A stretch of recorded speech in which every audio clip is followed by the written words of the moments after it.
조용한 기도를 드림으로 5월 셋째 주 수요 성서 연구 그룹 큐티 나눔 시작하겠습니다. 하나님 아버지, 어버이 주일을 은혜롭게 마치고 스승의 주일과 우리의 가정을 주님께 올려드리며 이 시간 시작합니다.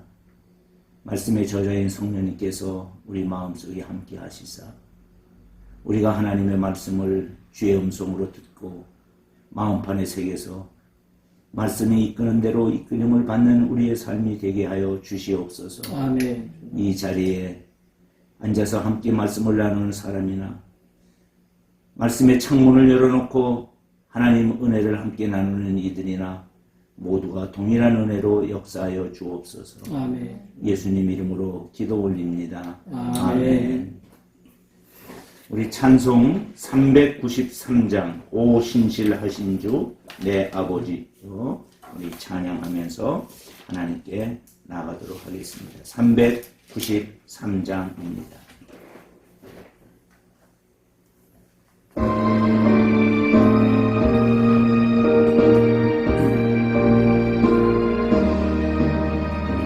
오 신실하신 주 내 아버지요, 늘 함께 계시니 두려움 없네. 그 사랑 뼈 참고 날 지키시려 어제나 오늘이 한결같네.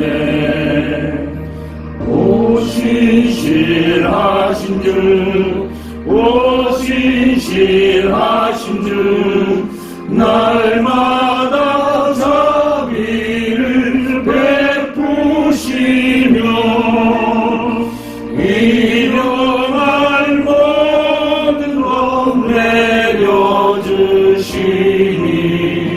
오 신실하신 주 나의 구주. 봄철과 또 여름, 가을과 겨울, 해와 달 별들도 다 주의 것. 만물이 주 영광 드러내도다. 진실한 주 사랑 나타내네. 오 신실하신 주, 오 신실하신 주, 날마다 자비를 베푸시며 일용할 모든 것 내려주시니 오 신실하신 주 나의 구주.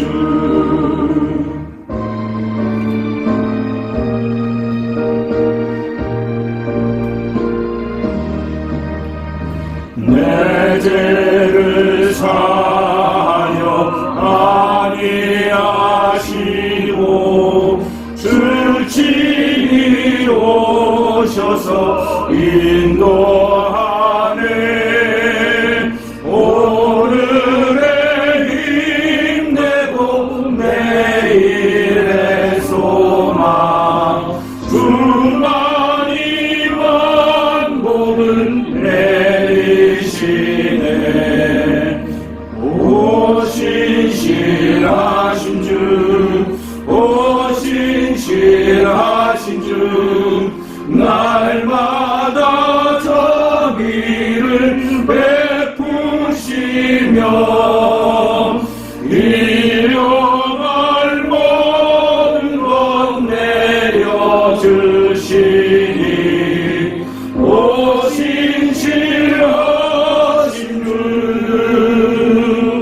나의 구주. 아멘. 아멘. 오늘 우리가 함께 나눌 말씀은 잠언 10장 18절부터 32절 말씀입니다. 잠언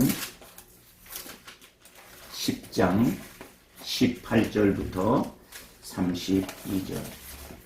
한 사람이 두 절씩 읽도록 하겠습니다. 제가 먼저 읽게요. 미움을 감추는 자는 거짓된 입술을 가진 자요, 중상하는 자는 미련한 자이니라. 말이 많으면 허물을 면하기 어려우나 그 입술을 제어하는 자는 지혜가 있느니라.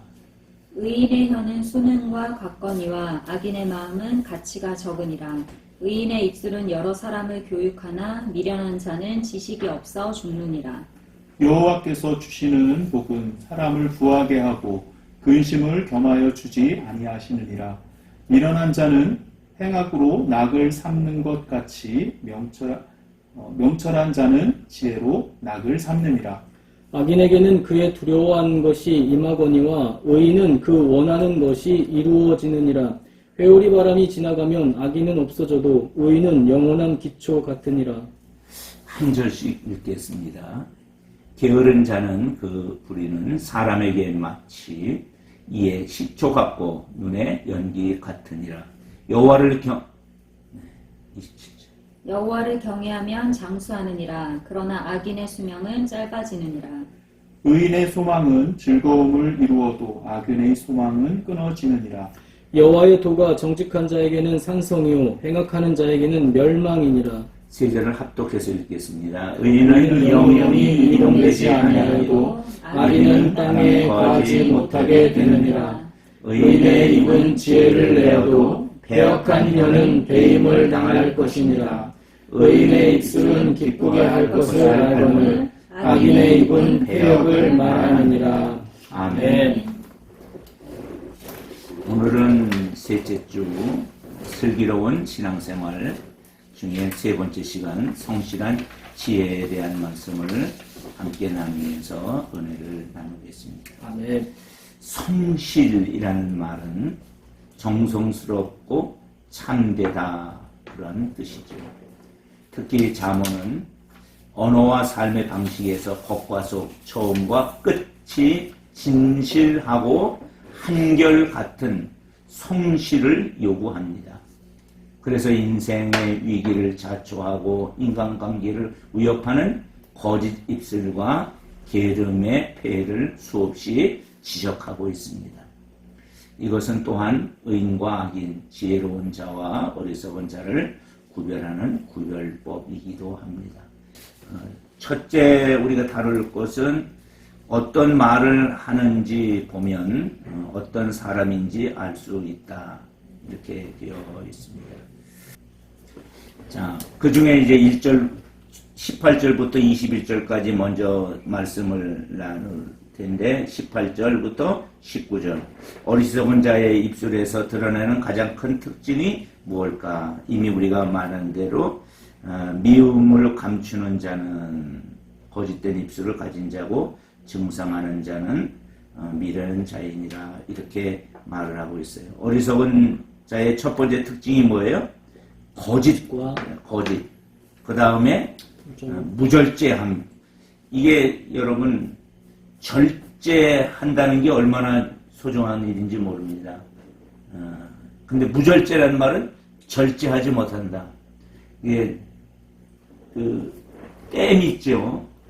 댐의 목적은 물을 가두어서 발전을 하고 또 다목적 댐은 밑에서 농사 짓게 하고 또는 급수를 공급하는 일을 하는데 무절제가 뭐예요?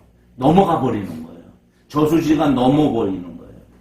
그러니까 물이 좋은 효과를 낼 수 있지만 너무 많아버리면 물로 망할 수 있다. 말이 인간에게 좋은 효과를 내지만 말이 많으면 결국은 무절제하게 돼서 악으로 갈 수 있다. 그렇게 이제 말을 할 수 있어요. 그래서 말이 많으면 뭘 명키 어려워도 허물을 명키 어려워도 입술을 제어하는 자는 지혜가 있느니라. 이렇게 말씀을 하고 있습니다. 그래서 이 말씀을 좀 우리가 다뤄보면 미움을 감추는 자는, 자, 미움을 감춘다는 게 뭐냐면, 미움을 속으로, 이제 속에다 두고 있다. 겉으로는 미워하지 않는데, 속으로 미워하고 있다. 이게 이제 현대어 성경으로는 속으로 남을 증오하는 자는, 사실 미움을 드러내는 것도 문제이기는 하지만 속으로 증오하는 것은 미움을 더 키우는 방법 중에 하나인 것이죠. 그래서 거짓된 입술을 가진 자, 미움을 감추는 자는 거짓된 입술을 가진 자가 된다. 그래서 감추니까는 입으로는 어떻게 말을 해요? 좋게 말할 수 있지만, 그런데 미움이 속 안에 있기 때문에 그 미움이 언제 나올지 모른다. 며칠 전에 기사를 보니까는 승객이 택시를 탔어요. 그래서 이제 토했어요. 운전기사가 토했다고 뭐라 그러니까는 내려가지고 그러면 너무 많이 패가지고 뇌진탕이 걸려서 쓰러졌어요. 기사를 패갖고요. 응. 그러니까 사람이 토했으면 기사가 뭐라고 그럴 수 있는데 그 말은 못 받아들이는 거예요. 왜 못 받아들일까? 평상시 그 사람 마음속에 뭐가 잠재되어 있었을까요? 화가, 그 미움이 잠재되어 있어요. 그래서 이 미움을 빼내주는 작업을 해주는 분이 사실 부모인데, 부모로부터 존중함을 받고 이해를 받고 그렇게 했었으면은 그런 화가 마음속에서 계속 어릴 때부터 글쎄 이래잖아요. 때리고 저놈에 울면 운다고 뚝 그러면은 좀 또 얻어맞고 뚝 하고, 그럼 때리는데 어떻게 뚝 해요? 그러니까 이게 이중 성격이 될 수 있다는 거예요. 그래서 이 미움을 참는다는 것이, 미움을 속에다가 둔다는 것이 이 언어 생활에 있어서 어찌 보면 동양 문화권에 있어서는 좋아 보일 수는 있지만 그것이 결코 좋은 일이 아니다. 성경은 우리에게 이 언어의 문제를 심각하게 다루고 있는데, 이 바른 언어 생활 훈련을 해야 된다. 그 바른 언어 생활은 거짓을 버리는 것이다. 그렇게 말을 하고 있습니다. 자, 여러분 우리 성경을 좀 한 곳 볼까요? 잠언 6장 16절부터 19절 말씀. 6장 16절부터 19절 말씀인데, 이 말씀은 하나님이 미워하는 7가지 죄에 대해서 기록하고 있어요. 16절, 19절이니까 우리 시정 집사님부터 한 절씩 읽을까요? 여호와께서 미워하시는 것 곧 그의 마음에 싫어하시는 것이 17가지이니 곧 교만한 눈과 첫째 뭐라고 그랬어요? 하나님 싫어하는 게 뭐? 교만한 눈. 첫째. 두 번째. 거짓된 혀와 둘째 거짓된, 셋째. 무죄한 자의 피를 흘리는 손과 이제 3개 나왔어요. 18절. 악한 괴교를 꾀하는 마음, 네 번째. 빨리 악으로 달려가는 발, 19절도 읽어주세요. 거짓을 말하는 망령된 증인, 또요. 및 형제 사이를 이간하는 자. 이것이 뭐라 그랬어요? 하나님이 싫어하는 것. 하나님이 싫어하는 것. 어리석고 악한 자의 언어 특징이 바로 거짓말이죠.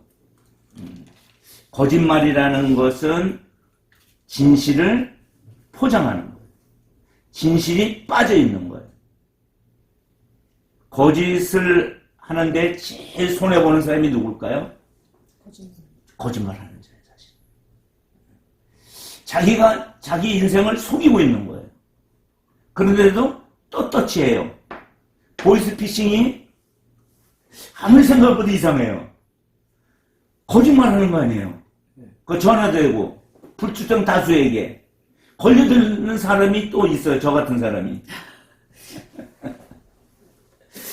그러니까는 보이스피싱 사례가 있으신 겁니까? 예, 보이스피싱이 아니고 물건 피싱이죠. 이게 왜 거짓말에 넘어가느냐? 욕심 때문에 그래요. 제가 목사님 이거 박제됐었기 때문에 신중하게 이건 해도 이제 유효기간이 지난 거니까 영원히 박제될 수 있으니까 이게 풀려야 돼. 왜냐면 이제 컴퓨터를 바꿔야 되는 데가 벌써 오래됐어요. 한 7, 8년, 한 10년 이상 됐으니까 바꿔야 되는데 우리는 컴퓨터를 바꿀 때 보통 이제 좋은 거를 바꿔요. 160만 원대 정도 모니터 없이. 그러면은 좋은 거를 바꾸는데 바꿔야 되는데 교회 재정도 생각하고 뭐도 생각해 보니까는 계속 딜레이 되고 그래서 마지막에 이제 사야 되겠다. 그래서 어디다 이제 산다고 견적을 받았는데 당근을 보니까 또 당근이 당근이에요. 많이 나오네요. 당근에 보니까 싸게 올라온 거예요. 그래서 거기서 이제 당한 거잖아요. 싸게 나왔는데 거기 이제 그 사람이 다른 사람한테 팔릴 수가 있으니까는 그럼 안전 결제를 해라. 네이버에. 근데 안전 결제가 가짜였어요. 그렇죠. 그 사이트. 네. 그 사이트 사이트인 자체가 거. 사이트. 지가 만들어 놓고. 그 사람 내가 올릴 때 비슷하게 아예 만들어 놓고. 근데 우리는 안전 결제라니까 믿은 거죠. 맞아. 그래서 90만 원인가를 날렸는데 이게 보이스 피싱하고 물건 피싱하고는 달라요. 보이스 피싱은 즉시 계좌를 동결시킬 수 있는데 물건 피싱은 받았는지 안 받았는지 모르겠어요. 검사를 해야 되고 지금도 조사 중에 있어요. 그래서 사람이 그때 제일 깨달은 거예요. 욕심이 잉태한 즉 죄를 낳는구나. 내가 정당한 가격으로 샀어야 되는데 싸게 사는 것만을 좋아해서 그 사람이 내 욕심을 읽어내는 거예요. 그래서 이게 이제 거짓말에 걸리는 이유 중에 하나는 욕심이 잉태했구나. 그래서 제일 크게 그때 이제 마음속으로 배우는 건데, 그래서 그러면은 앞으로는 어떻게 될까? 결국 인간은 자기 본성을 바꾸기가 쉽지는 않아요. 계속 또 싼 거를 찾아 돌아다니니까. 그래서 오늘 우리가 이제 2절을 읽었는데 2절이 뭐예요? 미움을 감추는 자는 거짓된 입술을 가진 자고 증상하는 자는 여기 증상한다는 것이 뭐예요? 함부로 남을 모욕하고 말하는 거예요. 그런 거는 미련한 자다.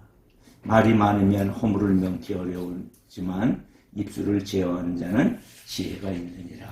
이렇게 이제 우리가 함께 나눴어요. 두 번째 파트로 가도록 하겠습니다. 의인과 악인은 그 말과 마음에 있어서 어떤 차이가 있을까? 그러니까 여기 말과 마음이 의인과 악인의 어떤 차이가 있느냐? 희정 목사님 20절, 21절 다 같이 읽어주실까요? 의인의 혀는 수능과 같거니와 악인의 마음은 가치가 적으니라. 의인의 입술은 여러 사람을 교육하나 미련한 자는 지식이 없어 죽느니라. 네, 아멘. 자, 이게 20절에서는 말의 가치를 얘기하는 거고 21절에서는 말의 영향력을 이야기하는 거예요. 의인의 말은 그 말 자체에 무한한 가치를 가지고 있고 악인의 마음은 무가치하다. 다시 한번 읽어봅시다. 의인의 혀는 뭐 같아요? 수는 깨끗한 은 같아서 수는 같거니와 악인의 마음은 뭐가 없어요? 왜 가치가 없어요? 수는이기 때문에. 근데 수는이 아니에요. 거기 은이도 있지만은 돌멩이도 있고 다른 것 섞여 있어. 그래서 은으로서의 가치가 없다는 거예요. 자, 영향력을 보세요. 의인의 입술은 여러 사람을 교육할 수 있으나 미련한 자는 뭐가 없어요? 지식이. 아무 쓸모가 없다. 죽은 지식이다. 이렇게 말하고 있어요. 그래서 이제 말을 통해서 사람의 마음과 인격이 다 드러나게 된다는 거예요. 그래서 의인의 말은 순도의 값어치에서 가장 큰 순은의 비교가 되고 있다. 순금, 순은 다 마찬가지지요. 그래서 가치가 있지만 악인은 가치가 졌다. 근데 이제 문제는 누가 의인이고 누가 악인인가가 이게 구별하는 지혜를 가져야 돼요. 왜냐면 거짓된 말을 분별해낼 수가 있어야 되는데 이게 현대 사회에서 거짓된 말을 분별하는 게 자꾸만 어려워져요. 왜? 교묘하게 포장하고 있기 때문에. 그래서 시골 아저씨 같은 사람이 사기를 치면 걸려들기가 더 쉽대요. 그래서 우리는 이제 연변 총각 목소리로 얘기하면은 뭐 걸려들릴까 하지만 그 사람들도 다 우리를 넘어뜨릴 수 있는 방법을 갖고 있잖아요. 그래서 의인과 악인의 말은 어떤 차이가 있느냐, 가치의 차이가 있다, 영향력의 차이가 있다. 그래서 우리는 좋은 영향력을 끼치는 의인의 삶을 살아가야 된다. 이제 세 번째 파트예요. 31절, 32절인데 의인과 악인은 그 말에 있어서 이제 어떤 결실과 결말을 맺느냐. 자, 앞에서는 그 가치와 영향력에 대해서 얘기했다면 이제 결말에 대해서 어떤 결실과 결말이 있느냐. 31절, 32절 양 집사님 읽어주시겠습니다. 의인의 입은 지혜를 내어도 패역한 혀는 배임을 당할 것이니라. 의인의 입술은 기쁘게 할 것을 알거늘 악인의 입은 패역을 알았느니라. 예, 아멘. 자, 여기 의인의 입은 뭘 내어도 지혜를 내어도라는 말은 의인이라는 것을 이제 나무로 비교를 해보면 의인이라는 나무가 있어요. 근데 나무에서 열매가 나와요. 무슨 열매가 나와요? 지혜의 열매가 나온다는 거예요. 의인의 입에서는. 근데 악인은 이 패역한 자는 거짓말을 내뱉는 혀를 얘기하는데 이 패역한 자의 혀에는 뭐가 나와요? 거짓말 악한 게 나오니까는 그 나무는 쓸모가 있을까요? 쓸모가 없어. 그럼 어떻게 돼요? 배에 버린 거예요. 그러니까 의인은 지혜를 내서 계속 자라게 되고 열매를 맺게 되고 열매의 영향력 아래 들어오는 것들이 많이 있지만 악인은 결국은 망한다 라고 이제 성경은 이야기하고 있습니다. 그래서 우리가 이제 말로 지혜를 나타나고 말로 사람을 살리는 귀한 그 삶을 살아야 될 줄로 믿습니다. 자, 이제 나눔으로 들어가도록 하겠습니다. 나눔 1. 내가 하는 말이 곧 누구예요? 나입니다. 말을 보면 그 사람을 판단해낼 수 있어요. 선한 사람이 선한 말을 하지 악한 사람이 선한 말을 할 수 없어요. 악한 사람이 선한 말을 하면 그 말은 선한 것과요, 악한 것과요? 악한 거예요. 조심해야 돼요. 악한 사람이 선한 말을 하면 그 말의 열매는 뱀을 받게 된다는 것이죠.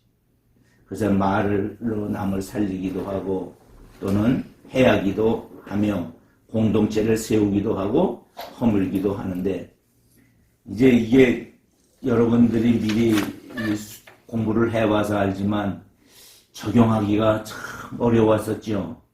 양주환 집사님, 네. 적용이 생각보다 어려웠죠. 네. 예. 나는 이가 힘들었다고 합니다. 나는 2가 나는 위는 일은 괜찮았어요? 번뇌였고요. 예. 자, 살아오면서 좀 어렵고요. 자, 하나씩 좀 다뤄보겠습니다. 살아오면서 내게 가장 힘이 되어준 말. 자, 우리 남재광 목사님. 예. 저는 이제 살아오면서 가장 힘이 되어준 말 많이 있어요. 많이 최근에는 뭐 담임 목사님 이렇게 격려해 주시고 칭찬해서 기분이 좋고요. 그래서 이제 살아오면서 예. 제 인생에 있어서 가장 임팩트 있었던 거는 초등학교 3학년 때, 예, 초선 때. 초3 때 담임 선생님이 되게 할아버지 선생님이었어요. 네. 김상곤 선생님이라고. 아, 이름까지 제가 다. 이름 어려운 건데. 네, 그래서 제가 옛날 항상 컴퓨터 비번을 까먹었을 때 생각나는 질문을 고르시면 내가 가장 존경하는 사람은 답 김상곤 선생님. 이렇게 좀 되게. 그렇군요. 예, 왜냐면 제가 처음에 초등학교를 들어갔는데 기억니은 교육도 가르쳐 주잖아요. 근데 애들이 다 알고 있는 거예요. 알고 봤더니 애들이 유치원을 다닌 애들이 많다 보니까 다 이제 수업 시간에 막 알고 하니까 제가 그때 겁이 나는 거예요. 아, 나는 공부 못하는 아이로 살겠구나. 두려움에 막 떨었는데 3학년 때 선생님이 숙제 같은 거 열심히 해가면 칭찬을 해주시는 거예요.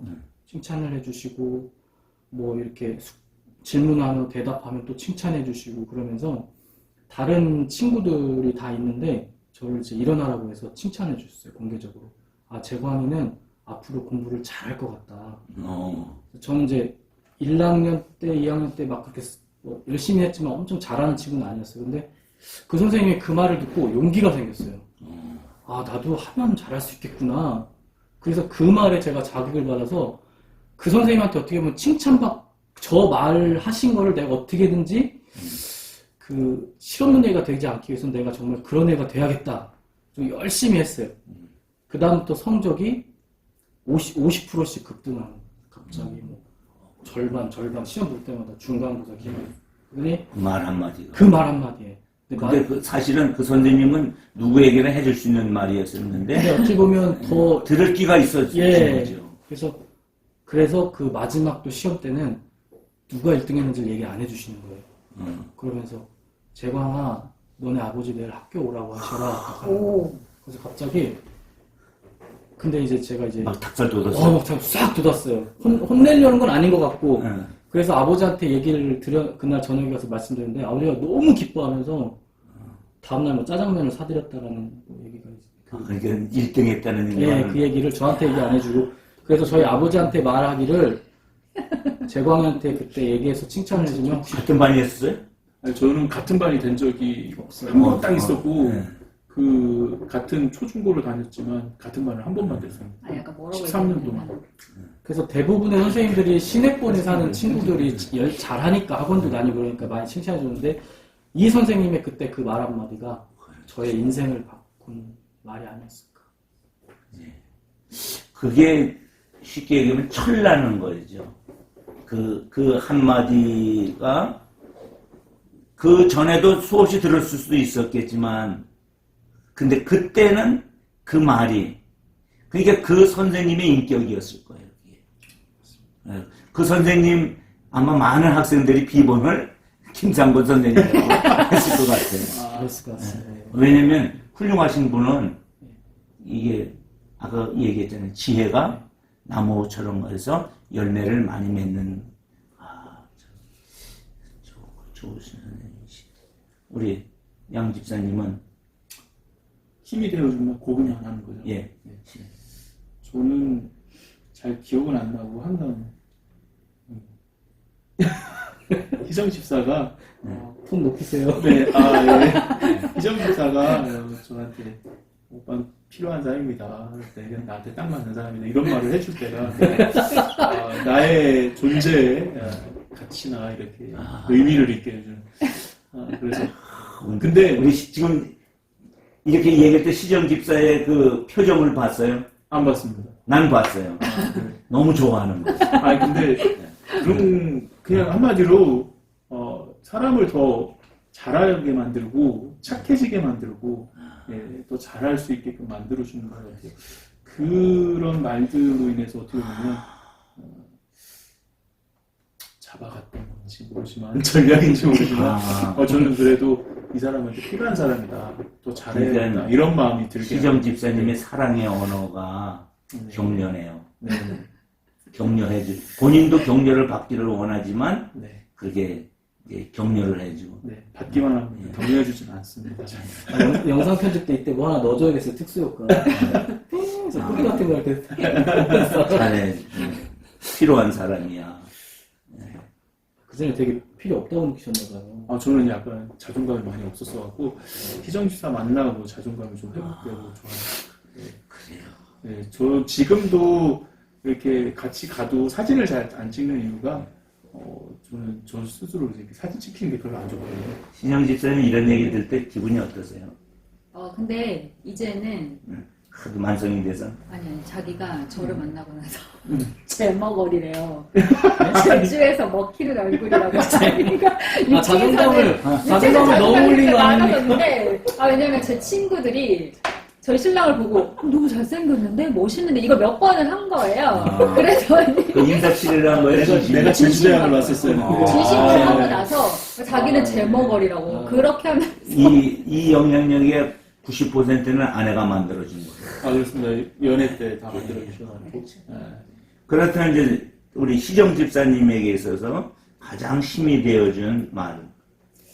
저는 이게 힘이 되어준 말도 그렇고 반대도 다 목사님이셨어요. 그러니까 예전에 그 제가 몸이 아팠을 때인데 그때 당시에는 제가 믿음이 너무 없었을 때였어가지고 그때 너무 힘드니까 그때 담임하고 계셨던 목사님이 매주 와서 기도를 받으라고 했었거든요. 기도를 받는데 저희가 상황이 계속 안 좋아지니까 마음이 너무 무너지는 거예요. 근데 그 무너질 때 그 목사님이 그 얘기를 하시는 거예요. 그러니까 제가 하나님은 하실 수 있는 분이시긴 한데 그 하실 수 있는 걸 저희한테 해주실지를 제가 자신이 없다. 이렇게 하면서 목사님한테 고백을 했더니 목사님이 우리가 보여지는 이 고난은 포장지가 고난이지 그 안에 하나님의 축복이 있다. 이제 이 말씀이 저한테는 되게 이제 크게 와닿았던 거예요. 그래서 지금은 축복이 포장지가 고난인 거지 그 안에 예수님께서 분명히 나를 향한 어떤 계획이 있으실 거고 그리하지 아니할지라도 하나님이 더 좋은 거를 준비하실 거라는 말씀을 하고 계셨는데 그 말을 계속 기억을 하고 있는데 광림교회 왔는데 목사님도 또 똑같은 말씀을 하시는 거예요. 그래서 그 말이 저한테는 되게 그때 되게 강하게 왔었던 말이었어요. 그러니까 너무 어려울 때 그 말씀을 해주시니까 가장 저한테 임팩트 있는 말이었어요. 그 말이. 어떻게 좀 포장지가 많이 벗겨졌나요? 지금은 좀 많이 벗겨졌죠. 그땐 진짜 죽을 뻔했죠. 그 인생에 있어서는 그 한마디가 그게 뭐 유명한 언어의 한마디가 아니라 상황과 맞아떨어지는 맞아요. 그게 하나님 음성이죠. 그렇게 들을 수 있는 누구에게 다 해주는 얘기예요 사실은. 근데 하나님이 내 말처럼 내게 꽂혀주시는 거죠. 필요해서. 자 반대로 이제 나도 해야 되는데 난 중학교 때 몹시요. 초등학교, 중학교 때가 이제 우리 집안의 살림이 어려워서 내가 중학교 3학년 때 학교 페인트 칠도 하고 그때는 그런 어려운 시절도 신문도 돌리기도 하고 학교에 일찍 가가지고 교무실 뭐 이런데 난로 피우는 일도 했고 그래서 수업료를 면제받는 장학생인데 그런 근로장학생이에요. 그런 개념이었는데 그때 선생님들이 나를 격려해 주느냐고 젊어서 고생은 사서도 한다. 근데 그게 좋기도 하고 사실은 나쁘기도 한 두 가지가 다 들어왔는데 저에게는 늘 평생 그렇지 고생은 사서도 하는데 내가 어릴 때 오히려 고생을 해서 감사하다는 생각이 들었고 고등학교 3학년 때인가 2학년 때 음악 선생님이 이제 음악 시간에 어디 가셔서 국어 선생님이 대신 들어왔어요. 아니 국어 선생님이 어디 가서 음악 선생님이 들어왔구나. 그래서 이제 뭐 글을 쓰라고 뭐 자습을 하는데 제가 글을 썼어요. 그랬더니 음악 선생님이 보면서 야 김병기 너 나와서 한번 읽어줘봐. 그래가지고 시를 하나 써가지고 내용은 모르겠는데 읽었더니 야 너는 앞으로 시인도 되겠구나. 그때 제가 뭐 했겠어요. 막 썼죠 시를. 그 한마디 격려가 제의 문학 활동을 크게 고양시키는 일을 해서 이제 선생님의 한마디는 그래서 좀 위대하구나 하는 생각이 들었어요. 근데 이제 두 번째 나누는 건데 이게 어떻게 나눠야 되는지 나를 가장 힘들게 한 말이 무엇인지 반대로 사려 깊지 못한 말로 타인이나 공동체를 어렵게 한 말인지 이건 좀 짧게 해야 될까? 그래도 어떻게 나를 가장 힘들게 한 말은 있을 수 있죠. 여기서 이제 또 아내 얘기 나오면 대박인데 가장 힘든 것도 아내, 가장 힘들게 하는 것도 그거 피해 가세요. 그래서 아까 그림 안 것까지 좋았단 말이에요. 자, 그러면은 남정환 목사님부터 2번이나 3번 중에서 그쵸. 그러면 이제 저를 힘들게 했던 말 하겠습니다. 예. 제가 이제 회사를 이제 사직을 하고 이제 나 빨리 돈을 벌어야겠다. 그래서 이제 동물병원을 이제 차리려고 진료 임상을 배우려고 제가 이제 어떤 이제 좀 유명한 원장님을 찾아갔어요. 그래서 이제 거기에서 일을 배우는데 그 원장님이 저를 딱 보더니 남수의사는 키도 작고 팔도 짧고 짧은데 또 굵고 손을 펴보래요. 그랬더니 손도 작고 대동물 수의사에게는 영 아니니까 빨리 접고 다른 걸 알아봐라 이렇게 하더라고요. 근데 그때 그게 저는 너무 속상한 거예요. 근데 여기서 뭐 최고까지는 아닌데 내 인생에서 최고는 아닌데 그때 밤새 곰곰이 혼자 병원에서 이제 그 병원 지키면서 그 이제 그 원장님 이제 퇴근하고 이제 자택에 가시고 제가 항상 거기 병원을 지키면서 이제 밤에 그 말을 듣는데 너무 속상한 거예요. 내가 노력해서 이걸 극복할 수 있는 게 아니잖아요. 내가 키를 노력해서 염려해서 키를 키울 수 있는 것도 아니고 팔을 길게 할 수 있는 것도 아니고 그래서 그때 되게 이게 너무 상처가 됐어요. 근데 그게 좀 좌절을 할 뻔했는데 그때 딱 생각난 분이 있었어요. 누구냐면 경기도에서 막 난리는 거의 1등 한다고 하시는 수의사 원장님이 계셨는데 할아버지 원장님이 계셨는데 그분을 제가 옛날에 인사드리러 갔었는데 그분이 소 수술할 때 나무 상자 같은 걸 놓고 올라가서 수술하시더라고요. 키가 저보다 더 작으세요. 그렇지. 인간은 어떻게든지 해서 하는구나. 그래서 그분도 그렇게 하시는데. 근데 그렇게 말했던 분은 키 커요? 그분도 저보다 썩 크진 않아요. 근데 무슨 자기 경험을 얘기한 거지. 70 한 2나 72, 3 정도. 몇 큰 거예요? 뭐 이제 저보다 이제 한 6, 7cm 크신 건데. 그래도 답이 나오는 그때 저는 그게 내 신체니까 이거는 너무 그때는 속상했어요.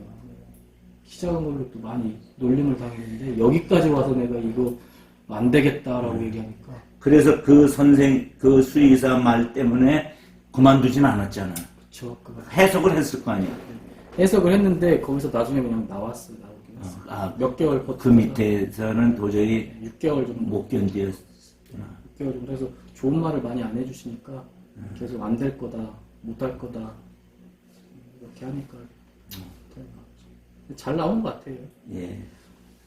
인생은 이제 이렇게 얘기했을 때 제가 딱 지금 떠올랐던 말이 뭐냐면 인생은 해석사다.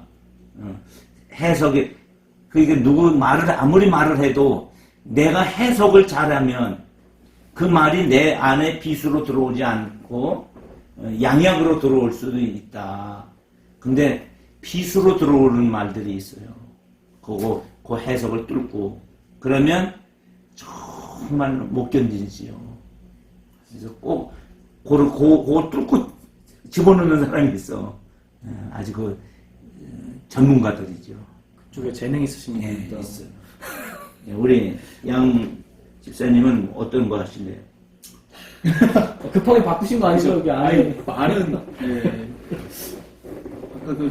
아까 약간 그거랑 비슷해요. 자존감이 그렇게 높지 않았었는데 어려서도 좀 많이 까불기도 많이 까불었고 또 관심이나 약간 사랑받고 싶은 그런 마음이 많이 있었고 그랬는데 그래서 그런 걸 하다가 이제 약간 관종이다 뭐 이런 얘기도 듣거나 이럴 때는 되게 소심해지더라고요.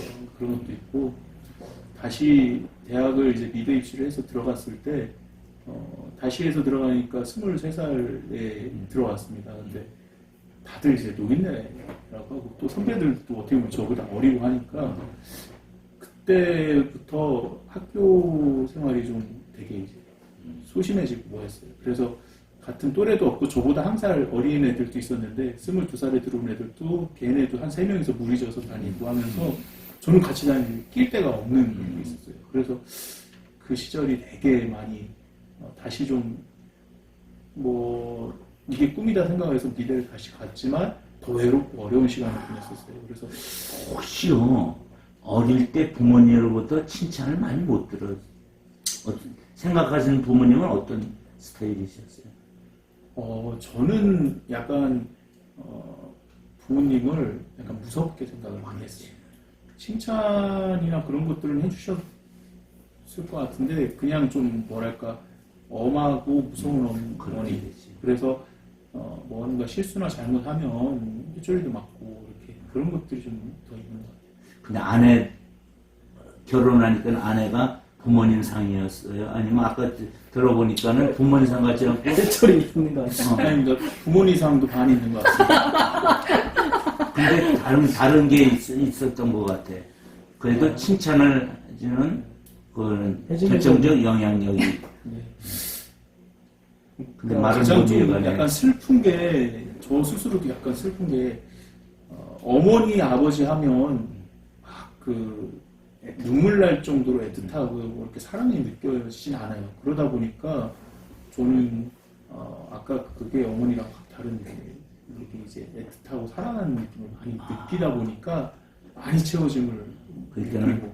하나님이 아내를 선물로 주셨구나. 네, 그렇습니다. 그러니까 남이 보는 아내와 내가 만나는 보는 아내는 다른 거야. 어떻게 보면은 우리 집사님이 뾰족할 수도 있지만 그 뾰족함이 우리 집사님에게는 침술 같은 그 상처를 치유해주는 그런 것이 될 수도 있어요. 그래서 한마디로 이제 아내분은 회초리를 들긴 들어도 칭찬을 해주는 때리고 진짜. 아니, 회초리를 들어도 내가 사랑하는 대상이다. 아. 나를 사랑해주는 대상이다. 뭐 이런 거라서 뭔가 신뢰가 예, 그러니까 박수 한번 해주고. 회초리 맞을 수 있어 하니까 그런 거고요. 이게 해철이 맞는 것은 익숙되어 있지만 칭찬을 해주니까는 내 자존감이 살아나는 거지. 아내가 저를 사랑한다는 걸 이제 난 여태껏 느꼈어요. 난 우리 양 집사님이 아내에게 좋은 남편감이었다고만 더 많이 생각했는데 오늘 봐보니까 그건 아니네. 그러니까 사랑이 있다는 건 많다는 거예요. 네. 근데 제가 김희정 집사를 봐도 뭐 이제 교회선 집사지만 나름 이제 처제니까 모르시는 분도 계실 수 있겠지만 근데 잔정이 많고 되게 그런 맞습니다. 그게 있습니다. 오늘 뭐 세워주기 하는 날 같아. 그러니까요. 이제 목사님만 세워드리면 돼요.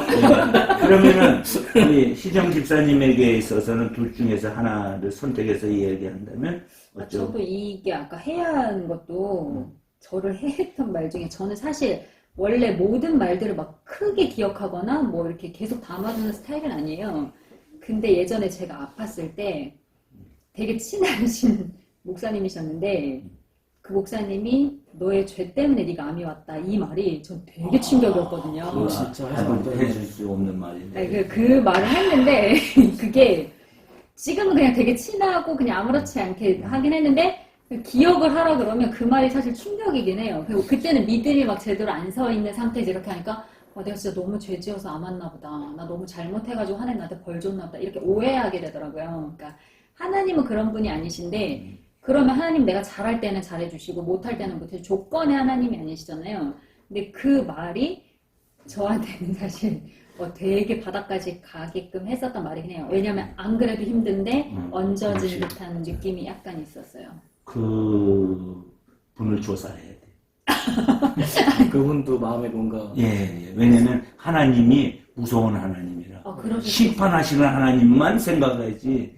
근데 실제적으로 우리 부모가 그런 부모가 있어요. 나가 죽어 되죠 그렇게 얘기해도 진짜 나가서 돼지라는 말은 아니잖아요. 화냈을 때 한 말이었지. 근데 그게 그런 얘기만 자꾸만 들어보면 낮은 자존감이 있으니까는 그래서 이렇게 얘기할 수밖에 없는 그 목사님의 마음도 사실 슬픈 거지요. 그렇죠. 근데 뭐 원망하거나 그런 건 아닌데 그때 당시에는 사실 그게 그러면요. 좀 많이 어려웠었어요. 제일 약한 상황인데 그랬었어요. 네. 건강한 사람에게 그 무슨 문제가 되겠어요. 근데 지금 여기 상처가 났는데 거기다 대고서는 야 이거 이 상처 이렇게 만져놓으면은 너무나 아픈 거죠. 그랬었어요. 네. 그 계기로 저한테 자랑하게 됩니다. 아직 한 번 더 치려고 하는데 그냥 웃고 넘어가네. 네. 예.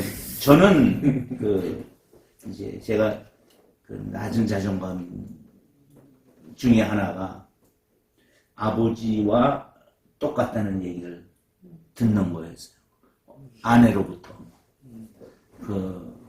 나 당신은 아버지와 똑같아. 그러면은 이게 사람이 기분 나빠지는 단계가 1부터 10이라고 그러면 나는 보통 1, 2, 3, 4까지 밖에 안 가. 기분 나빠지는 게 잘 안 가. 근데 그 말을 하면은 갑자기 10으로 10으로 그냥 이성을 잃어버려. 약점을 아신 거죠. 예. 그래서 영린하는 거잖아요. 응? 용의 비늘을 건드리는 것처럼. 그런데 지금은 나는 어디도 나가서도 얼마 전에도 이제 가족 모임이 있었는데 나는 누구 닮았을까? 동생은 엄마 닮고 나는 아버지를 닮은 것 같아. 그걸 내가 자랑스럽게 여기에 이게 치유된 나였기 때문에 결국은 예전에 지금은 이제 자연스럽게 내가 얘기할 수 있어요. 내가 아버지를 또 아버지에 대한 그 자랑스러움도 어느 날부터 이제 살아나더라고. 아버지로부터 자랑스러움이 아무것도 없었는데 하나씩 이렇게 솟아오르면서 나는 여태껏 내가 잊고 살았던 것이 없어서가 아니라 그분을 내가 미워했기 때문에 그렇구나. 누군가 뭐라고 말할 때 그게 상처가 된다면 결국 내가 상처가 있다는 뜻이니까 내 상처를 빨리 치유하는 것이 더 필요하지 않겠나 이런 생각이 들어요. 그러나 전문가들 있잖아요. 그 통을 찔러내는 전문가들. 되게 교묘하게 그걸 딱 보는 사람들이 있어요. 그런 것은 이제 우리가 마음에 담을 필요는 없지 않겠나.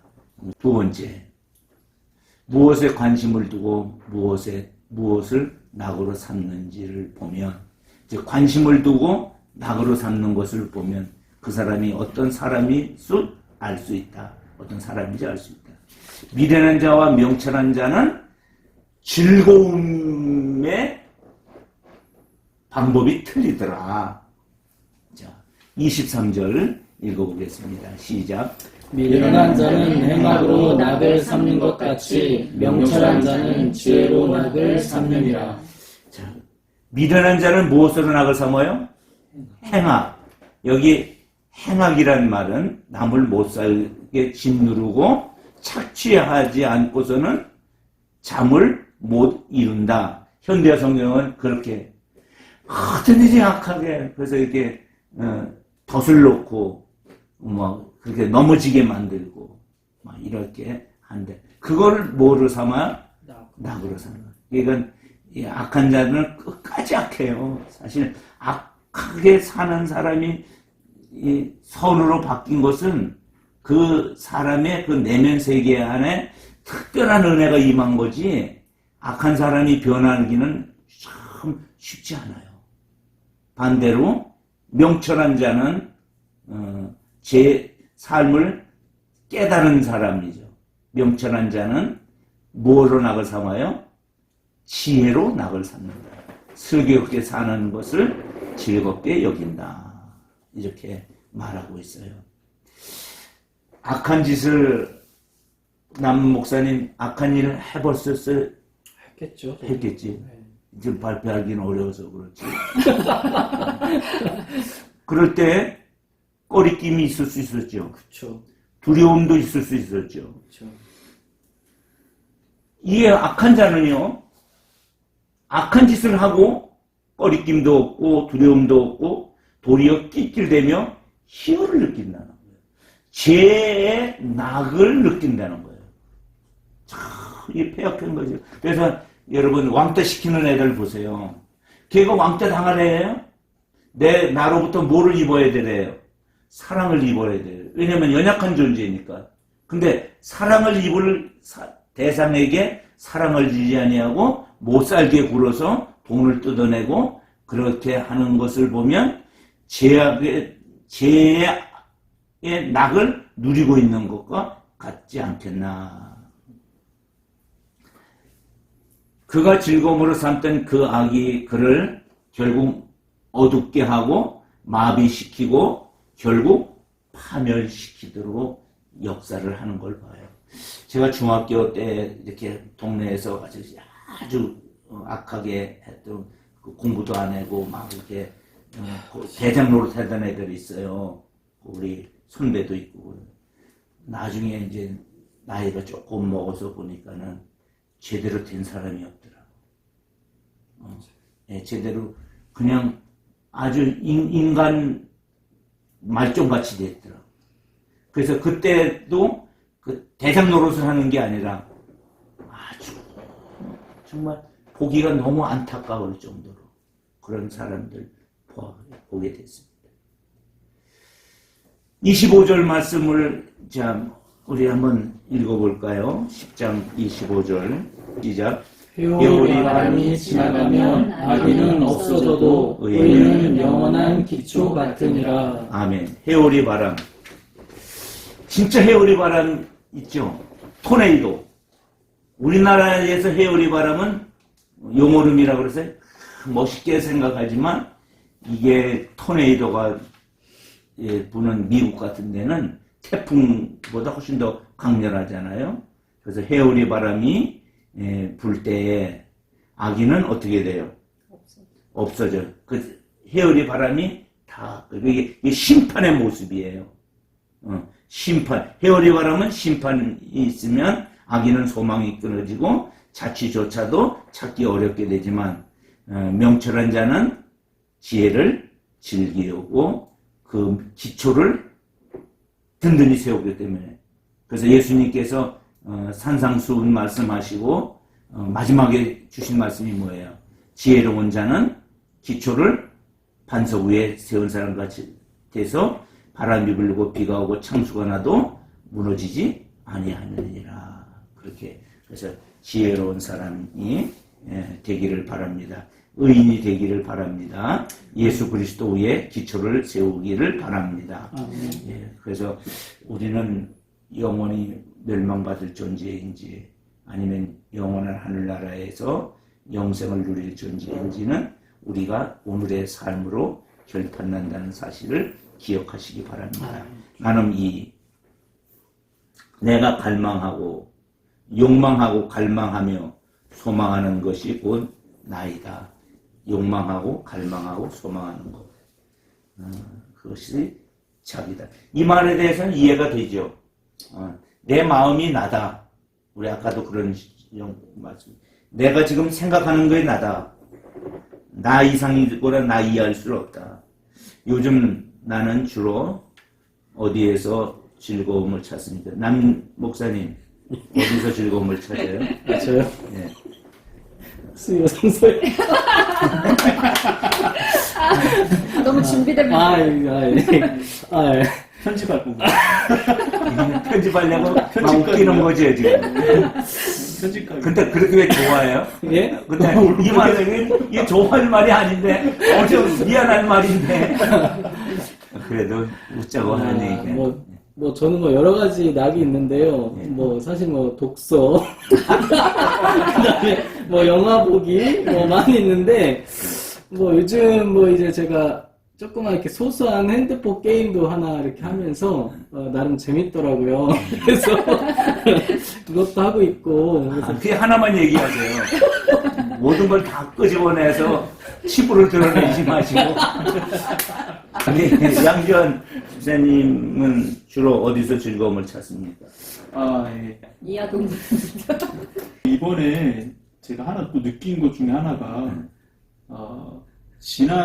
저번 달에 저희가 수요성서 나눌 때, 창피하게도 저희가 다시 이제 땅이 말매돼서 다시 그 땅을 매매하거나 다시 사거나 집을 짓는거나 이런 거는 안 하겠다, 잘 안 하겠다 이런 식으로 얘기를 나눴던 것 같은데 아직 잔금이 치러지기도 전에 집을 짓고 싶다는 생각이 들어서 땅을 또 사이트를 보고 있더라고요. 그래서 부동산 사이트로 봤는데 모슬포 읍내 좋은 조그만 땅이 나왔어요. 그걸 또 몇 가지 또 스크랩을 해서 이걸 김희정한테 얘기를 해서 좀 의견이 맞으면 좀 어떨까 하는 생각에 또 해서 몇 개를 스크랩을 했어요. 또 바쁜 와중에도 그걸 한 거예요. 그리고 마음이 가서 그래서 봤더니 또 그건 뭔가 괜찮지 않을까 싶은 것들이 있어서 딱 보여줬죠. 그랬더니 딱 얘기를 중심을 잡아주더라고요. 아, 잠금하기 전까지는 안 하겠다. 근데 제가 마음이 있어서 퇴근하는 길에 한번 쓱 가서 거기 세워놓고 줄자 재면서 요 정도 이렇게 지으면 요 정도 남고 괜찮지 않을까. 근데 빚이나 뭐가 좀 아쉽다. 뭐 이런 내용으로 얘기하고서 왔는데 그 다음 주 정도에 다시 또 마음이 생겨서 툭탁툭탁 쳐서 들어갔더니 그게 사라진 거예요. 그래서 희정 씨하고 또 아니 몰라요. 그래서 매매가 됐는지 뭐였는지 희정 씨하고 또 나눴더니 희정 씨도 뭐 나쁘진 않았는데 이러면서 아쉬움이 생기는 거예요. 그래서 또 이제 한마디로 뭐 하나를 놓친 것 같으니까 또 보게 되는 거예요. 그래서 결국 거기에 마음이 뺏기게 되고 뭔가 놓친 거에 대한 아쉬움이 있고 막 이런 게 있는 거죠. 그래서 그때 혼자 상상하면서 벌써 집을 먼저 지어봤거든요. 머릿속으로 이건 이렇게 해서 이 공간을 이렇게 해서 지어봐야겠다 이런 생각으로. 그래서 좀 어떻게 보면 아직까지도 이 즐거움이라기보다는 요 욕망하고 갈망 쪽에서 저는 이걸로 해서 좀 질문을 좀 스스로 이렇게 정리했을 때 지금 얘기를 들으면서 아버지 마음, 하나님이 아버지 마음이잖아. 이제 알아요. 이전에 급했을 때 땅 팔리면은 이제는 절대 땅을 소망하지 않겠다. 근데 아버지가 알아요. 저는 땅 팔리기 전에 계약하려고 또 덤벼들 걸. 아버지가 모르겠어요. 네, 맞습니다. 왜냐하면 바뀝니다, 사람이.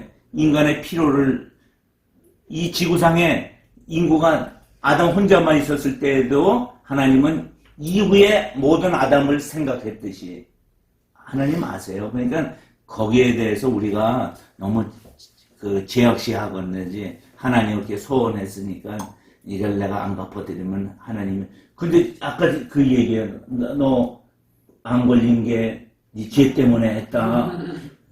하나님이 그런 하나님이겠어요? 설상 그렇게 했다 할지라도 그렇게 했다면 하나님은 반드시 치료해 주시겠죠. 그래서 이 아버지 마음은 늘 목사가 단위에서 느껴요. 오늘 느꼈어요. 하나님 이게 준비가 잘 안 됐네요. 이상이 안 풀어졌을 때 그때 기도하고 그래도 하나님을 의지하고 나갈 수밖에 없을 때 여전히 하나님이 날 알잖아요. 얼마나 게으르는 걸. 그래서 은혜를 주시는 모습을 보면서 그렇게 하나님이 쪼잔한 하나님은 아니더라 느끼지요. 우리 희정 집사님은 근데 저는요 생각보다 너무 심심하게 살아서 막 크게 욕심을 갖거나 막 뭐 이거 하나에 크게 빠지거나 이렇게 하는 스타일이 아니에요. 그래가지고 이것도 얘기 들었을 때 그러게 좀 좋다 이렇게 하다가도 전 별로 안 하고 뭐 다른 게 게임을 마찬가지고 영화 뭐 드라마 어느 하나 막 되게 막 거의 정신 나가게 빠지거나 이런 걸 잘 안 해가지고 저한테는 특별하게 뭐 즐거움을 찾거나 이렇게 하는 게 없어요. 세상에 빠질 존재는 하나님밖에 안 계시다. 아까 나와 너무 비교. 그러면 이분으로 가봐서 네. 나를 웃고 울게 만드는 것이 무엇일까요? 이게 너무 좀 애매한데 이게 약간 냉혈인처럼 보일 수 있긴 한데 다치면 이게 생각보다 저한테는 막 너무 기쁜 일도 너무 슬픈 일도 잘 없어가지고 저는 이렇게 이제 희락이라는 성령의 열매 중에서 오직 성령은 사랑과 희락과 화평과 인내와 자비의 양선, 충성문의 절제 이렇게 얘기했을 때 희락이라는 걸 한번 느껴본 적이 있어요. 진짜 이게 희락이구나. 그게 뭐냐면 우리 교회 개척을 하고 건축을 시작을 해서 너무 어려워서 막 문제가 막 발생을 했을 때 김선도 목사님을 만나서 김선도 목사님이 지원해 주겠다. 그때도 이제 조금 기쁨이 있었는데 나중에 모든 걸 지원해 주겠다. 라고 그 서류를 가져와 봐라. 채무 서류, 설계 서류 다 가져와서 그래서 이제 다 해주겠다. 그 다음에 또 어디에 사느냐. 그래서 교인 집에서 한 칸에서 목사는 그렇게 살면 안 된다. 그래서 집도 하나 사라. 지원해 주겠다. 그렇게 하고 이제 결제를 받고 나오는데 나도 우리 아내도 미친 사람이 이 심정이구나. 그냥 웃음이 절로 그냥 막 나오는 거예요. 그래서 계속 그냥 웃고 몇 날 며칠을 웃었어요. 지금도 그때 생각해 보면 성경이 말하는 실학이 이게 실학이구나. 그러니까 그게 이제 나중에는 이렇게 바뀌더라고요. 하나님이 무엇을 들어주어서 그때는 기쁨이었지만 들어주시는 하나님이 있어서 기쁨이었다. 그 하나님이 지금도 내 삶에 어떤 영역 속에서는 그것을 주시기를 준비되어 있는 하나님. 근데 내가 믿음만 보여준다면, 하나님을 절대적으로 신뢰만 한다면 지금도 그 역사가 나타나더라. 저는 지금도 그런 경험들을, 믿음의 경험들을, 이제는 아들을 통해서 몇 번의 그런 경험들을 해보면서, 하나님은 이 기쁨과 슬픔도 은혜의 영역 안에 두시는구나 하는 것을 느끼게 됐어요. 마지막으로 욕망, 이는 어떻게 하면 욕망을 전환할 수 있을까? 이것에 대해서는 여기 마태복음 6장 33절 그런즉 너희는 먼저 그의 나라와 그 의를 구하라. 그래야만 이 모든 것을 더하시리라. 시간이 없어서 이 부분에 대해서는 우리가 욕망을 전환할 수 있는 방법은 1번 자리에 누굴 넣어야 된다고요? 하나님을 넣어라. 하나님의 나라와 하나님의 뜻을 삶의 1번 자리에 놓으면 2, 3번은 그냥 다 해결될 거예요. 1번 자리가 무언가가 제일 중요한 거예요. 1번지는 하나님이다. 아멘. 이제 세 번째 문제로 넘어가도록 하겠습니다. 게으름은 작고 가벼운 문제가 아닙니다. 자, 오늘 다룰 주제 중에서 가장 핵심적인 주제인지도 몰라요. 게으름을 그냥 성격으로 볼 수도 있을 수 있지만 이 잠언은 그렇게 보지 않는다는 거예요. 게으른 사람을 무엇에 비유하고 있습니까? 자, 26절 읽어봅시다. 시작. 게으른 자는 그 부리는 사람에게 마치 이의 식초 같고 눈의 연기 같으니라. 이의 식초 같고 눈의 연기 같은 존재. 손해와 고통만 주는 성가신 존재. 이의 초 같다고, 이의 식초 같으면 그게 뭐예요? 이를 상하게 만드는 거고. 눈의 연기 같으면 눈을 자극해서 맥에서 눈물이 나는 존재. 이 게으른 사람은 자기는 게을러서 자기에게도 사실은 엄청 인생을 망칠 수 있지만 그 사람을 데리고 사는 사람에게는 더 나쁠 수 있다. 자, 우리 나눔으로 들어가겠습니다. 게으름은 병이자 악입니다. 자, 동의하시겠습니까? 네. 병에 걸려 있습니다. 병, 악은 아니고 병. 약해지려고 하고 있습니다. 우리 남 목사님 이 말에 동의할 수 있겠습니까? 어떤 게으름과 어떤 게으름을 나눠서 얘기할 수도 있지만 게으름 자체를 아닌 것 같습니다. 아닌 것 같습니다. 가치 있는 인생을 무가치하고 무책임하며 무익한 인생으로 전락시키기 때문에 그렇습니다. 근데 열심히 한다는 게 부지런한 건 좀 다를 수 있어요. 우리가 열심히 부지런한 건 아니에요. 이게 목적과 목표가 중요한 거지. 때때로 인생을 천천히 사는 것도 중요해요. 빨리만 산다는 것이 그게 부지런함도 아닐 거예요. 목적과 목표를 정확히 이해하고 살아가야 되죠. 어떤 일은 부지런해야 되지만 어떤 일은 천천히 해야 되는 데 있어야 있어요. 천천히 해야 될 일을 부지런히 하면 일이 돼야 안 돼요. 그건 또 안 되죠. 근데 여기서 말하는 게으름이라는 것은 주어진 일을 안 하는 거예요. 그게 게으름이죠. 마땅히 내가 해야 할 일인데 그걸 천천히 하든 빨리 하든 해야 되는데 안 하는 것. 그것은 뭐다? 병이자 악입니다. 왜요? 가치 있는 인생을 무가치 하고 무책임하게 하며 무익한 인생으로 전락하기 때문에 그렇다. 나를 만나는 이들, 나와 함께하는 이들을 위해서 나는 어떤 존재로 비춰지는가. 이거는 그냥 우리끼리지만 이야기를 해줘 볼 수도 있죠. 이분에게는 예, 나에게 이렇게 그죠. 나를 만나는 이들이 나와 함께하는 이들이 나를 어떻게 어떤 사람으로 이해하고 있는가. 우리는 같이 늘 있어 보니까 우리 희정 집사님은 남편에 대해서 어떤 사람이라고 장점만 얘기해 주세요. 그러니까 아까 이 게으르다는 게 느린 거예요. 게으르다기보다는 그렇지. 약간 천천히. 예, 일이 마무리가 좀 늦게 간다는 거지. 뭐라 해야 돼? 주어진 일을 아예 안 하거나 그렇게 무책임한 사람은 아니에요. 다만 느려서 그런 건데 그래서 저희 신랑은 없어서는 안 될 약간 양약 같은 존재예요.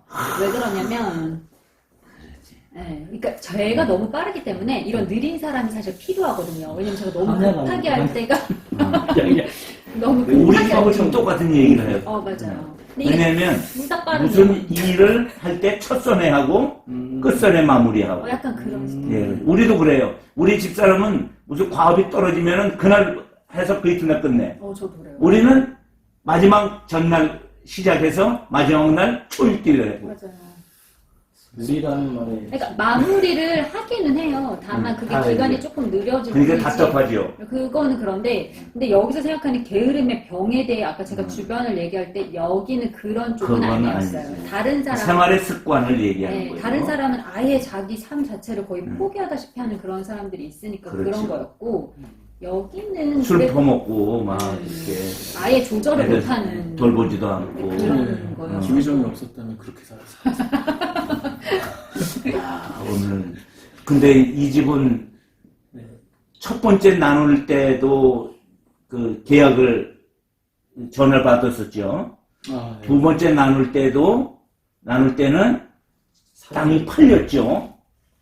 그죠. 그렇죠. 오늘은 가정의 가장 화목한 이야기를 부부들이 나누고 있어요. 오늘이 이 세 번 중에서 제일 복된 날인 것 같아요. 고정 패널을 해야 돼. 한 달에 한 번이라든지 그러면은 정기적으로 초청을 해서 남정환 목사님은 예.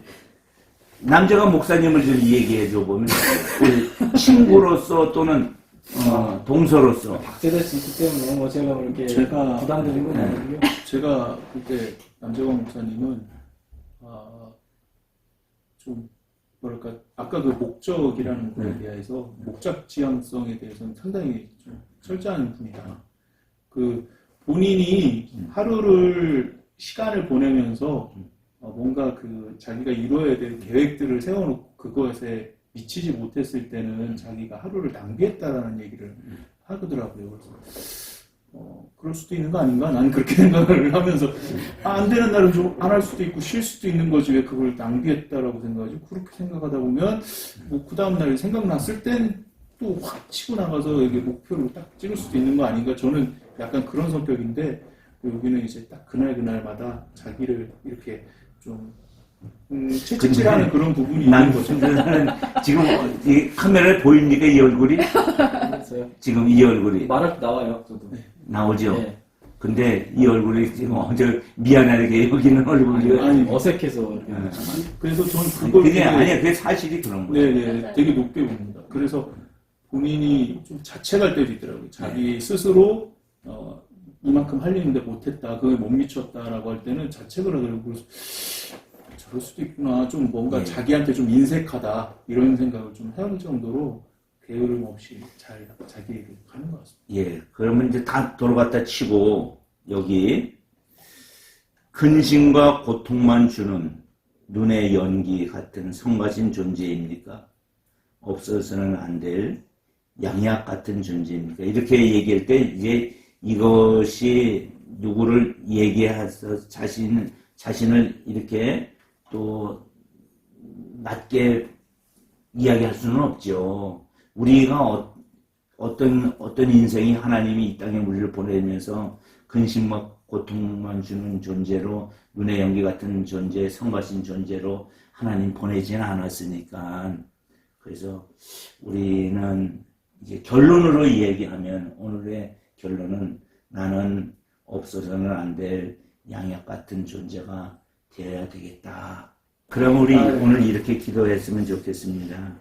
우리 인생에 근심과 고통을 주었던 많은 사람이 있을 수 있지만, 그러나 오늘 이 시간에 많은 그런 사람들은 생략하고 내 인생에 가장 양약 같은 사람을 하나님이 선물로 보내줬는데, 그 사람이 아내이든 자식이든 또는 나를 나되게 했던 목사든 교사든 또는 학교 선생님이든, 그분들을 정말 우리가 이름을 다 댈 수는 없지만 좀 축복하는 우리 기도를 우리 하고, 그리고 이제 오늘 함께 기도하는 것은 이거잖아요. 덕을 세우는 말과 삶으로 타인과 공동체를 세울 수 있도록 성실한 지혜를 주세요. 잠언을 함께 묵상하고 나누며 언어 생활과 일상 생활 속에서 성화된 성숙한 삶을 살 수 있도록 도와주세요. 우리 함께 특별히 양약되는 내 인생의 그런 귀하신 분들을 축복하며 우리 기도합시다. 아버지 내가 많으신 아버지, 이렇게 인생을 살면서 제 주변에 좋은 사람들을 하나님이여, 보내주시고 스승해줄 어버이들 어린이들을 맞으면서 우리에게 내가 자녀의 부모가 움츠려들고 하나님 자신감에 어머니를 소심할 때 하나님께서 좋은 보내주시고 선생님을 또 붙여주셔서 아버지를 세우시고 하나를 애쓰고 노력하고 세우시고 공부하는 자식을 사람들을 주시고 길을 열어주시고 하나님 또 교회를 주시고 사랑하는 성도들을 만나게 해주시고 또 학교를 다니면서 많은 선생님들 아버지를 그들의 경로와 미로로 하나님의 주시는 줄로 믿습니다. 우리 아버지 하나님께서 역사해 주시고 아버지의 은혜로 이름으로 인도하여 축복합니다. 복 주시고 주시옵소서. 아버지 그들을 하나님 아버지, 주님의 축복하여 우리 광림의 주시고 공동체가 하나님의 잘 되게 하나님 아버지 하여 교활당 또 구하는 하나님의 이 아버지, 수여 정말로 서로 성사님 덕을 속에서 세워주며 하나님의 서로에게 은혜를 양약과도 우리가 같은 존재가 아름답게 되시고 나눌 수 역사하여 있도록 주시옵소서. 우리를 도와주시옵소서. 도와주시옵소서. 이렇게 세워주시는 주님께서 하나님, 우리의 삶에 내게는 눈의 연기같이 또 근심과 고통을 주는 사람들이 분명히 있었습니다. 근데 돌이켜보니 그들도 내 삶의 스승이었습니다. 그들이 없었더라면 내 삶이 여기까지 있지 않았습니다. 그러나 없어서는 안 될 정말 좋으신 분들도 많이 있음을 봅니다. 우리도 그런 사람이 되기를 소망하며 누군가가 나를 보며 자기의 삶에 양약 같은 존재가 되었다고 고백할 수 있도록 도와주옵소서. 하나님께서 오늘도 이 시간 함께 하심을 감사하며 이제 창문을 열어놓고 함께 예배했던 모든 사람들 속에도 동일한 은혜로 역사하여 주옵소서. 이제는 우리 구주 예수 그리스도의 은혜와 아버지 하나님의 크신 사랑과 성령님 함께 하심이 주의 자녀들 머리 위에 이제로부터 영원토록 함께 하기를 간절히 축원합니다. 아멘. 하나님께 영광의 박수. 그래서 자, 오늘 평가를 좀 일단 촬영 전에 미리 공지를 드린다면은 지금 다들 목소리 톤이 좀 낮으신 분들이 모였거든요. 그래서 오늘은 조금 발음을 좀 크게, 목소리를 좀 크게 내주세요. 근데 들으면 다 들리긴 하던데. 이게 이제 아, 볼륨 이빨 볼륨을 키우시는 거예요? 우리가 확대하면 잡음도 같이 확대되니까 웬만하면 크게, 분명하게. 나루? 나루? 라요? 소리. 도레미 미 정도만 하셔도 아, 저희 미도 안 했었어요. 지금 높여야 하는 거야. 도레 미 이거 리야. 아, 솔라 솔까지 하죠. 솔. 솔. 그래요? 아나운서들이 스포츠 아나운서들이 어떻게 하는 지내셨어요? 연기가 나야. 안주 신나는 거 얘기하는데도 막 신나는 것처럼. 자, 그러면은 일단 시작을 하도록 하겠습니다.